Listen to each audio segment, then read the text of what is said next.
ピースフィルムレッド Hello Internet, Jojo here, and today we're going to talk about One Piece Film Red, the One Piece movie that just came out in the US yesterday, as I'm recording this, the 4th. Now, I'll be going over the entire plot of the movie, but this first bit will be without spoilers as much as I can. So, if you don't want spoilers, you can watch this segment and then leave, and then after that, I'll actually start breaking down the actual entire plot of the movie point by point. Okay, so, to start off, this is an incredibly unique plot for a One Piece movie. I mean, it's actually pretty unique in anime in general, as you just don't typically have this kind of plot in a shonen style series like this. And I think it handled the plot very well, considering how it could have been.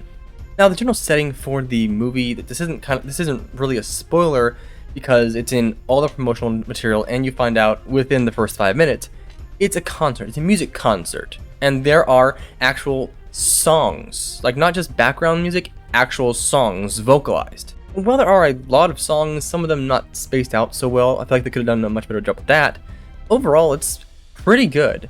Some of the songs did feel out of place, but outside that, I think it was not too bad at all. Even if you watch the dub, which is what I did because I went with people who don't generally watch anime, you're gonna get the Japanese songs. But despite the fact they're Japanese, they're still very good songs. I mean, I found myself just enjoying the songs as they were instead of actually reading the subtitles because they are subtitled. The Straw Hats, which, spoiler, the Straw Hats are in the movie. That's not really a spoiler, but they act like themselves. It feels like they actually got some manner of character in this movie as opposed to how they treated more as background characters in other ones. Sure, they are definitely still background characters because there's so much this movie has to cover and stick into hour 45, but they actually feel like they're characters, which is super impressive to me. I mean, there's 3 or 4 times I can vividly remember Zoro and Sanji bickering at each other, and there's actually prominent scenes of that. Robin actually gets to do some archaeology stuff, which is something we haven't seen in such a long time in the main series and in other movies. Frankie acts how you would expect, very reckless, but that's actually plays into some of the comedy that feels very classic Frankie. Also, Brook's musical skills also come into play at one point. And there are other character moments with other characters that feel very in line and characterize them very well. In fact, it was to the point where I was surprised how prominent a role certain characters did have. I won't name them here because it's a good surprise when you actually see them. But there are some characters who I didn't expect to see actually have a very big role in the movie. The action, which is what most people go to a One Piece movie or a shonen anime movie in general to see, is good. Now, there is no 1v1, and it doesn't even feel out of place because of how it's set up. Nearly every fight is a team fight, and it happens multiple times throughout the entire movie, and it feels good and well paced and just good in general. There are a few moments where you'll look at an image and go, that's just a still PNG with a rain animation on it. These are not new still images. These are scenes taken from the manga, drawn in anime style, and stuck in the movie as art. They don't really move a whole lot. And to me, that felt kind of odd and out of place. It did break my immersion a bit, because there's one scene that lingered a bit too much on, and I saw a bunch of issues with it. And there are some times where the animation clearly dropped because it looked very weekly anime style. Looked like the one we would see on a weekly basis. But they're pretty few, and unless you're looking for them like I was, you might not see them. But I noticed them without really even looking. They just kind of appeared in my face, and I couldn't get away from them. But overall, I'd say it was a very good movie. It's the highest grossing One Piece movie, and one of the highest grossing movies in Japan of all time, and that's for a good reason. It's a good movie. Now, I saw it with my parents, and despite my very, very adamant trying to get them to not watch it, they watched it, and to my surprise, it actually explained a lot of things very well, like different characters, who they were, where they came from, the background of these characters, how these characters knew each other. It explained it all very well, and my parents actually enjoyed it. It was very odd to me. I never expected them to enjoy it. I expected it to be just so much information they couldn't process it all, and they just had no idea what was going on. But they enjoyed it, and I am thrilled about that. So I would suggest, yes, this is a good movie. I would say, given the musical context of the movie itself, I'd say you probably should go see it in theater, simply because you have the reverberation, you have that feeling that you're actually at a concert. It feels very hype. I guess that's the best way to say it. I know there will be some people who don't like it. Personally, I did. It's probably my favorite One Piece film now, actually, because it's out of tone with the rest of the One Piece movies and many other storylines that One Piece follows typically, but also so in tone with the world that has been created for One Piece. So I would suggest you go watch it. Now, we're about to get to spoilers here, so I suggest that you guys who don't want to be spoiled, leave. Okay? Bye. Okay, so they're gone. The opening of the film is really talking about the Great Pirate Era, the world government, and the people, and how that affects the people, and how, despite the goofy world where we see people get murdered left and right, people die, lots of people die, the world government doesn't really care about the individual, and pirates kill a lot of people, and how it's just a very bad situation. It's an awful situation. But then we immediately cut to Uta, and how her concert is designed to bring joy to people, just have a good time. The actual story starts off right in the center of the music festival. Like, the Straw Hats are already there, and they're cooking food, they're having fun, stuff like that. This is where we get our first number of character interactions, because every character feels, in character. And I feel like that's a really good start, because not a minute later, we immediately jump right into a song. She starts singing, everything is quiet, the sky gets dark, all that stuff, typical drama, and all that stuff like that, As soon as she stops singing, Luffy swings over, jumps down, and introduces himself as, "Hey, look, it's me, Uta, Luffy, you know me!" And they hug, and then reveals to the world that, Uta is friends with Luffy, which you would know if you watched the anime special on this. And then pirates show up to try to kidnap her, because you can't be a celebrity without trying to be kidnapped. Luffy and the rest of the crew are about to start fighting back when Uta starts singing, and then just goes whoosh, and they all are beaten, pretty much. It's the first time we see her abilities, and her abilities are wild. Basically, when she's singing, she can just create whatever she wants and then just make stuff happen. And she attaches these pirates to a musical line, and they're stuck there, like flies on a piece of flypaper. After this song's over, Uta jumps down and interacts with the crew. It's another character moment that really, all the characters really kind of have a line, they get to say something, and it feels good. Uta and Luffy have a competition of eating chicken wings. It's a fun scene. She conjures a bull behind them, and they have to finish eating before the bullet hits them. She cheats and wins, which is classic Luffy. I mean, he would definitely get distracted by more food. But when that's over, Uta asks Luffy to stop being a pirate, and he just flat out refuses. Now, this is our first scene of Uta becoming the big bad of the movie, because she goes mad and just attacks the Straw Hats, capturing all of them except Luffy. Well, she would have captured Luffy except for Bartolomeo showing up, and I gotta say, Bartolomeo's voice is probably one of my favorites in the dub. I don't think I actually heard his voice before, but it sounds like a Bostonian angry guy who's infatuated with Luffy. It's great. I love his voice in this. And so Barto saves him, and then Law teleports him across the island. Now, the one thing I'm not sure when it was revealed is that Elgia, the island that they are having the concert on, was a victim of Shanks. Shanks ransacked the place. He used Uta to get into the good graces of the musicians on the island, and then just sack the place, killing every single person. And that is why Uta is so mad at pirates, Luffy, Shanks, everyone, because they use her to ransack the city. So after Law, Barto, and Luffy kind of escape away from the main plaza, we cut to the Marines and Aki Inu sending 30 ships, or all they had at the time, to go subdue Uta. This is important for a bit later. After running away from Uta again, Law, Barto, and Luffy all arrive and meet Gordon, the other surviving member of Elgia's ransack, and Uta's adopted father / music teacher. Now, this is the moment where we really get a good grasp on Uta's backstory, because Gordon tells them, and basically, after Shanks wiped out the city, Uta was left there alone with Gordon, and for years, they were the only two there. He taught her how to sing, he taught her how to read, write, all, typical parent stuff.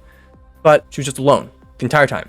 And then one day she found some transponder snails and began broadcasting her songs to the world. And thus she became a YouTube star, in a way. As Gordon is telling them this, Uta shows up and captures Gordon. Now, the other pirates, Luffy, Barto, and Law, escape, but Gordon is there. Gordon begs Uta not to use Tot Musica, which we don't get a whole lot of explanation on exactly what it is now, but we know it is very dangerous just from how he reacted. As Law, Luffy, and Barto escape, they come across Kobe, who explains, he's the expositionist, explaining Uta's fruit, the Song fruit, which in Japanese is I believe it's the Uta Utanomi, which is just her name. I don't like that. It's kind of boring. I think it would have been much better if it was like the siren fruit, but, you know, that's a minor nitpick. So he explains that when she sings, all those who hear her song, their souls are trapped in the song world. So basically, her devil fruit runs in the same vein as Brulee's, Blackbeard's in a way, Blue Nose, and any other devil fruit who has a area of effect, like an alternate world kind of thing going on. And also explains why she is so strong and able to do the things she does. Because everything we're seeing on the island right now, all the fighting she's done, all the capturing of pirates she's done, everything that's happened is her own world. She is God in this world. So she can do whatever she wants, pretty much. That's why she could fight these pirates so easily. And because the transponder snails are transmitting her song across the entire planet, nearly 70% of the population is caught in her world. So she has captured 70% of the population and is attempting to make a better place for them, where they don't have to worry about pirates and world government and all that stuff. They don't have to worry about what they're going to eat next week. Honestly, it's kind of noble, but in a way, still prison. Now you see, she can only maintain this world if she remains awake. If Uta falls asleep, all the souls trapped in the soul world will return to their bodies in the real world. Problem is, Uta is eating wake mushrooms. Eating those mushrooms will make her stay awake. Eating too many of them will cause her to go mad and die. And if she dies while people are trapped in the soul world, they'll stay there forever. Or theoretically, I guess you could get them out if the next person who got the devil fruit undid it. Theoretically, I guess. It's not really clear. But here's one of our first cuts to the real world. The Marines show up in LGI and try to subdue Uta, and everyone's asleep. Everyone. But she actually puppetly commands people to fight for her. But this is probably one of my favorite songs in the show. It's a battle song between Uta, her zombie army, and the Marines. And you see many Marines falling under her control, to the point where it's only the Vice Admirals and Admirals who are still awake. I just love this song. I just like the way it sounds. I just do. I remember thinking that very specifically, like, this is a good song. But now we cut back to in the world, and you know how I said the Straw Hats, except for Luffy, got captured? So Brook actually uses his musical expertise to sing certain notes, and those notes, when sung, release them. The Straw Hats then go on an excavation to find information about the soul world, and what they find is Tot Musica's real form. Tot Musica is a music demon, a demon of emotion, also known as the Demon King. And he might be one of the only cases in One Piece where we know he's not a devil fruit power, but feeds off it. So whenever someone who uses the Song fruit sings that music, the Tot Musica music, it summons him. And he acts as a connection between the spirit world, soul world, I keep saying spirit world, soul world, and the real one. And he has a physical presence in both. The thing is, you have to kill him in both worlds at the same time to take him out. And if you take him out before he consumes the souls completely, then those souls in the spirit world will collapse back into the real world and they'll be awakened. So that is really their only way out, other than Uta just allowing them out. Now, we cut back to Kobe, and Kobe gets on stage in the auditorium and tells the crowd what's going on. Because the normal people, the people who just showed up, they bought a ticket and showed up because they liked Uta, don't know what's going on. Their souls are trapped in the soul world having a party. So when Kobe tells them, they turn against Uta. Like, this is great, but I want to go back to my life before. My entire life was not bad. Yeah, there are bad moments, but I want to go back. And there's actually dissenting voices and voices who agree with Uta. It's an interesting contrast, but in the end, Uta doesn't take it well. So her answer to them wanting to leave is she'll try to make it more fun. And so she like raises the water in this world, and anything it touches turns into a toy. That's kind of actually like Sugar's, wasn't it? Sugar's power. Interesting thought, I didn't think of that before. But in a way, it makes them inanimate objects. They're just toys. They're more fun, I guess. After that, Luffy confronts Uta, and Uta decides that she's going to kill Luffy in the real world, thus killing him in the spirit world. So she's holding a knife. She's about to stab Luffy through his straw hat. She put a straw hat on there and is stabbing him. guess who shows up? Shanks shows up, finally. We're in the last quarter of the movie, I think. Maybe the last third, because there's a good bit of fighting that really no plot points happen after that. But Shanks shows up and stops her. This is where we get to the scenes I was talking about earlier, where like it's kind of, they're just static images with some rain animation. It's Shanks and his crew. Basically, they're holding the same pose as they were when they showed up in Marineford. And we even get the Ben Beckman moment where he's pointing the gun at Kizaru later on. But it's a bit weird. I'm not a fan of that scene. Also, Shanks' head on his body seems small whenever we first see him. It's weird. Anyway, back in the spirit world, Luffy refuses to fight Uta. But Uta is not having it. She doesn't care and is going to kill him. So she summons a spear and throws it. And all of a sudden, Gordon gets in the way and gets stabbed. Oh, look at that. I've been impaled. You fucking donut. So it's here we find out what actually happened on Elgia. It turns out that Shanks brought Uta to Elgia to sing, and she sung and everyone loved her. But whenever they found out that she had to leave the next day with Shanks and crew, everyone was just sad. So people brought her different songs to sing before she left. Now, Tot Musica seems to be sentient of sort. Like I mentioned before, it feeds off, in a way, the song fruit. So it kind of took the pages of its song that needs to be sung to summon it and gave them to Uta. And because she sung it, she unknowingly summoned Tot Musica, who then devoured everyone on the island other than Gordon and her.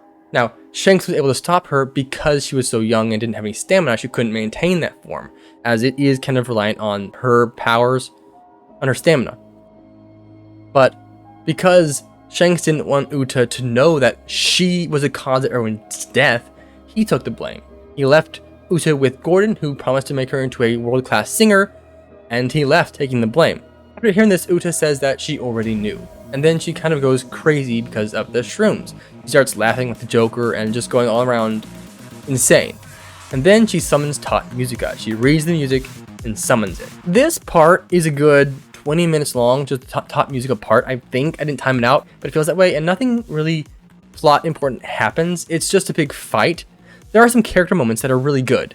Sanji actually saves Brûlé because despite them not being on the same side most of the time, he just couldn't bring himself to let Brûlé get hurt. Sanji and Zoro have a good moment where Zoro uses Sanji as a footstool to push off of. But I think one of the biggest and most important things about this fight with the Tot Musica is the fact that Yasop and Usopp finally have a connection of sort. Because Yasop's observation haki is so strong that he can see through Usopp's eyes into the soul world. So while the red-haired pirates are fighting Tot Musica on the outside, the Straw Hats are fighting Tot Musica on the inside. And because they can use this connection through haki, they can coordinate their attacks. And through that, they manage to take out Tot Musica, with Luffy and Shanks landing the final hits. After Tot Musica's defeat, we cut instantaneously back to the real world, but the problem is, Tot Musica had already consumed the souls and wasn't keeping them back even after he died. And the only way for them to get out was for Uta to sing them out, to let them out herself. So, kind of finally coming to terms with her feelings with Shanks, she refuses to drink the medicine that would allow her to sleep after consuming so many wake shrooms, and instead sings to free all the souls from the soul world. So after Uta sings to let everyone out of the soul world, the Marines are there trying to take her. But Shanks, that don't need to say anymore, he won't let them take her. So really he just unleashes a blast of Conqueror's haki, and they realize probably not a good idea at the current time to try to take on an Emperor. So they all leave. The Marines leave, Straw Hats leave, and Shanks leaves.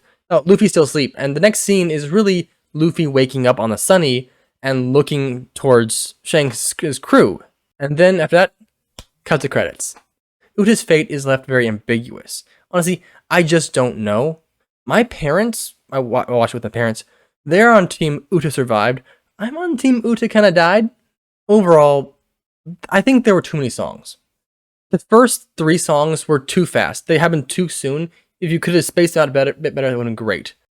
When we had flashbacks to Uta and Luffy's childhood, the songs felt out of place as well. They felt just like, oh, okay, we're having the song now. We're just singing. She's singing.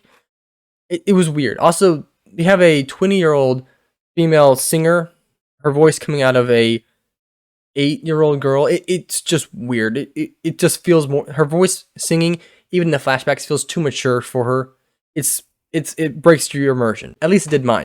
The song when she felt the Straw Hats and the battle songs in general went freaking hard. They were awesome. I love those songs, and the visuals they had accompanying them, great. Those were so good. I have not listened to them since, so maybe my opinion has changed.